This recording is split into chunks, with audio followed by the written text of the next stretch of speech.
Hello class, welcome back to the study studio. Today we are going to study about remaining 7 principles by Henry Fayol. But before getting into that principles, first of all we will revise early 7 principles. They are division of work, authority and responsibility, discipline, unity of command, unity of direction, subordinates interest to general interest, and last, remuneration to personnel. All these 7 principles were easily explained in my last video. Today we are going to study about next 7 principle. From that, first is centralization. As we are seeing in this picture, centralization means one particular person or department is giving the orders and others are following it. See, look into the picture. यहाँ पे एक person order दे रहा है और बाकी सारे लोग follow करेंगे. So this is known as centralisation. In any organization, it should be clear that how much extent of centralization it would be there, or if they are following decentralization, it should be mentioned clearly. Here also we can see that one person is commanding and the others are following. This is known as centralization. So it is the objective of the top level management to determine up to what extent centralization or decentralization will be there in an organization.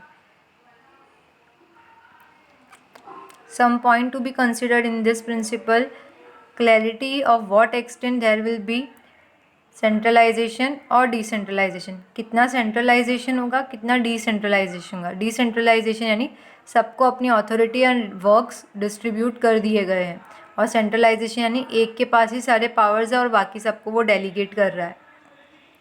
Second, centralisation plays important role if there is no delegation of authority and responsibility.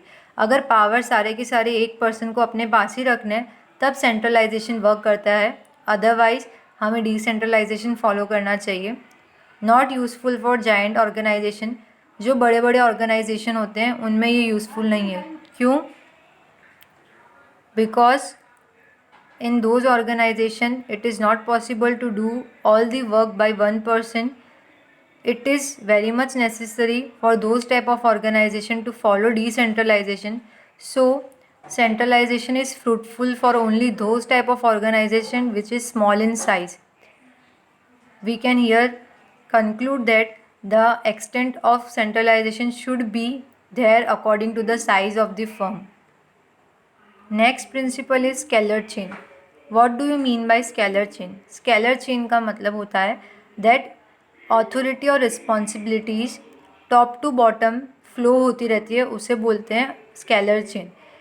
It emphasizes on creating chain from top level management to bottom level management. As I said earlier, everyone should be aware of to whom they are responsible.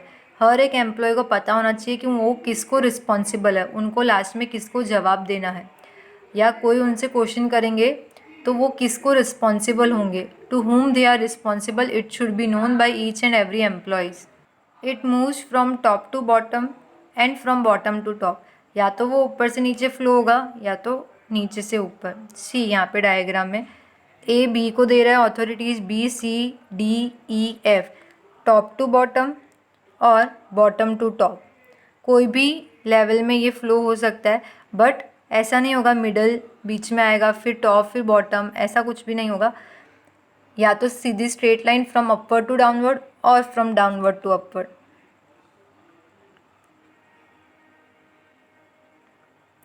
Tenth principle is order. Order का मतलब यहाँ पे किसी को order देना नहीं है. Order means arrangement करना. यहाँ पे 2 पैरामीटर्स है, raw material and social arrangements. हर एक चीज़ इफ़ रॉ मटेरियल है तो वो पर्टिकुलर प्रॉपर डिपार्टमेंट में होना चाहिए, और सोशल अरेंजमेंट का मतलब कोई पर्टिकुलर पर्सन जो जिसके पास क्वालिफ़िकेशंस है, स्पेशल डिग्रीज़ है, तो उसको भी वही पोस्ट पे हमें रिक्रूट करना चाहिए. सो यहाँ पे हमें रॉ मटेरियल्स और हमारे social arrangement that means human resource को ऑर्डर यानी अच्छे से अरेंज करना चाहिए. That means they should be in their particular position. Each employee as well as material should be placed at right position. I hope this is clear. Equality यानी सबको बराबर ध्यान देना।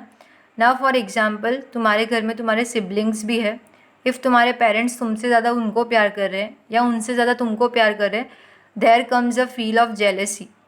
सो वैसे ही ऑर्गेनाइजेशन में होता है दैट इफ़ कोई एक पर्टिकुलर एम्प्लॉय को ज़्यादा इंपॉर्टेंस मिलता है, other employee feels envy from that employee. तो यहाँ पे मैनेजर का काम है कि सबको इक्वलिटी दे, सबको इक्वल राइट्स दे, सो हारमनी मेंटेन रहे ऑर्गेनाइजेशन में। इफ़ इक्वलिटी नहीं होगी, इनइक्वालिटी होगी, तो क्या होगा, डिस्प्यूट्स क्रिएट होंगे। सब लोग जजमेंट्स प्रोवाइड करेंगे मैनेजर्स के लिए कि ये मैनेजर अच्छे नहीं है, इसी को इम्पोर्टेंस देते हैं। फॉर एग्जाम्पल, स्कूल में भी बहुत बार हो जाता है, स्टूडेंट्स को लगता है दैट एक पर्टिकुलर टीचर एक पर्टिकुलर स्टूडेंट को ही इम्पोर्टेंस दे रही है।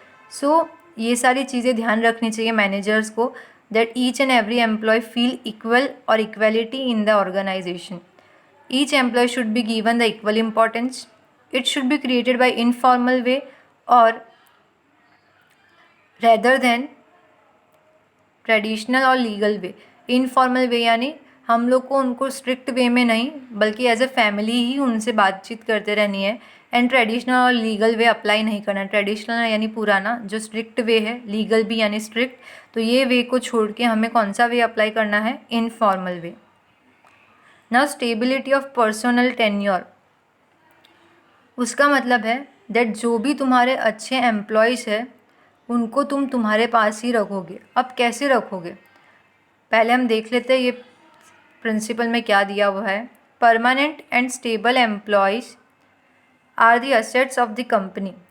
जो भी हमारे पास ज़्यादा देर तक रहता है वो असेट है हमारा। क्यों असेट है, बिकॉज उसको हमारी कंपनीज़ के लूप होल्स और हमारी स्ट्रेंथ्स क्या है वो सब कुछ उसको पता होती है। साथ ही साथ अगर वो ज़्यादा ईयर्स तक हमारी कंपनी में काम करा हुआ है तो उसको पता रहेगा कि उसका काम क्या है और वो दूसरों को भी गाइड कर सकता है। तो वो अपनी काम में एक्सपीरियंस भी उसको ज़्यादा होगा और वो नॉलेजेबल पर्सन भी हो जाएगा, जिससे क्या होगा, हमें वो एम्प्लॉय बहुत ज़्यादा प्रॉफिटेबल होगा फ्यूचर में भी। So permanent and stable employees are the assets of the company. Reduce labour turnover, हमने हमारे अर्ली स्लाइड्स में भी बोला था कि लेबर टर्नओवर का मतलब होता है कि कितने एम्प्लॉयज़ हमारे ऑर्गेनाइजेशन में आ रहे हैं और जा रहे हैं।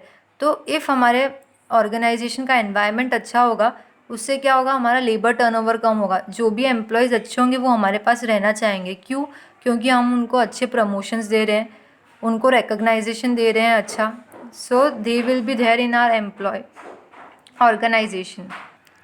Now here it is also said that it includes the factors like promotion and training.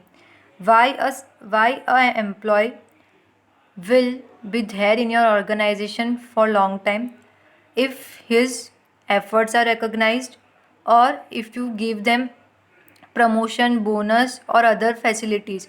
So promotion plays very important role to maintain your employees in your organization. They feel safe, they feel satisfied when their efforts are promoted, and if needed you can also provide them with training. See, look into this picture. If you will not satisfy your employees, they will run from your organization, like this picture.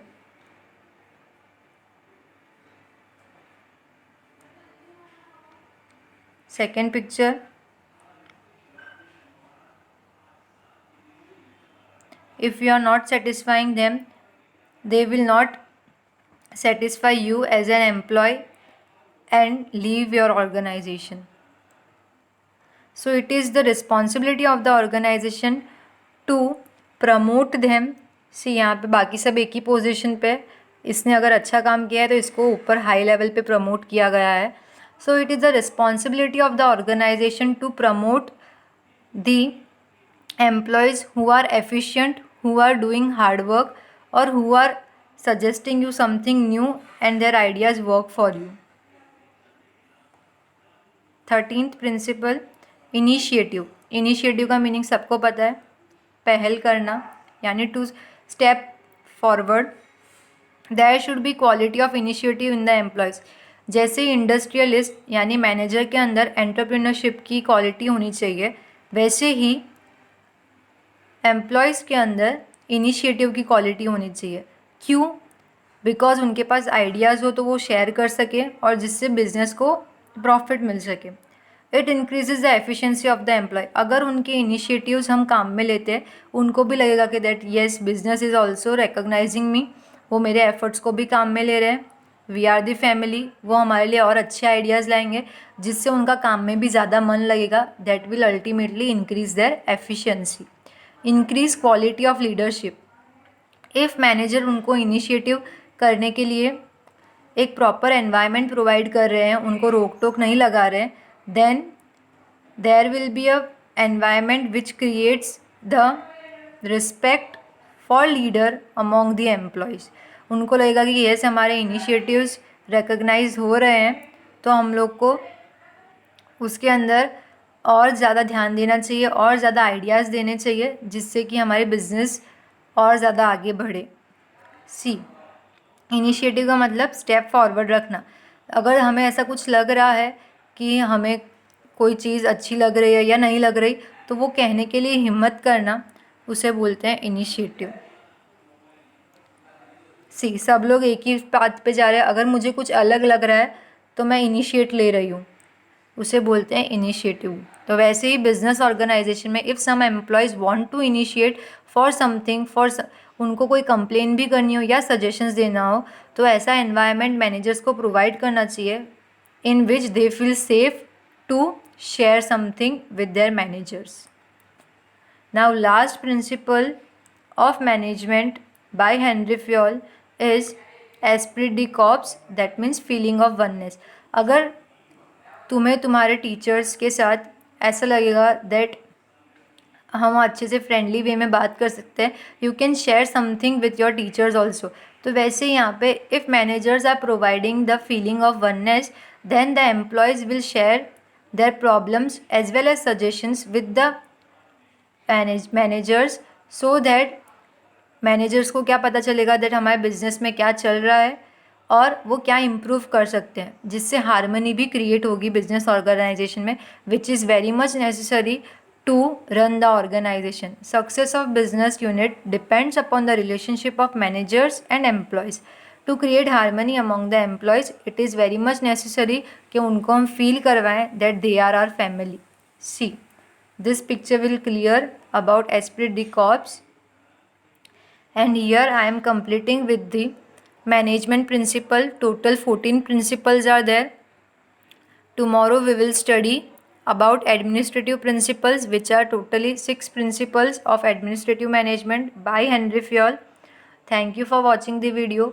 If you want to suggest something, your suggestions are always welcome. Please mention it in comment section. Thank you.